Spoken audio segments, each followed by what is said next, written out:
and World War I Ukraine, which we probably could. As you're aware, we face unprecedented security challenges because of the rise of violent extremism, both at home and abroad, and NATO is responding to those challenges. We must be able to respond to challenges from the north, south, and east at the same time. We are not doing one at the cost of any other. What is your military assessment of the situation in Ukraine? Could you say in a little bit more detail?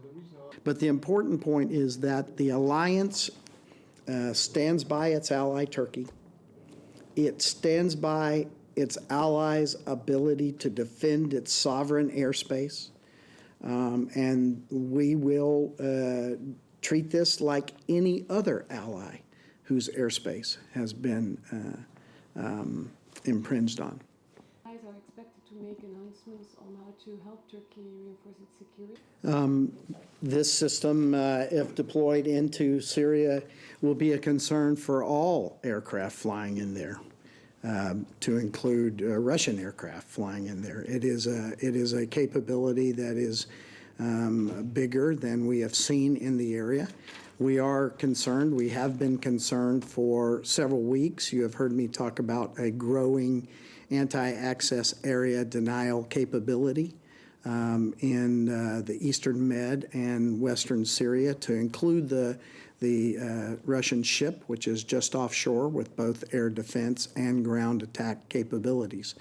And so this growing capability to project A2AD anti-access area denial capabilities over this part of the world is a concern to all that are flying in the airspace. Recently there was one about, say, a Russian convoy. Now, there's a certain amount of natural separation of what's going on in Syria. Remember that Russia, almost all its sorties are against the moderate opposition and those opposing the Assad regime, whereas the coalition is focused almost entirely on ISIL. So there's a sort of a natural separation of the work anyway because of the two different target sets. Yes, we've seen a shift. But let's be very straightforward. The vast majority of their sorties are still against the moderate opposition and those forces that oppose Assad.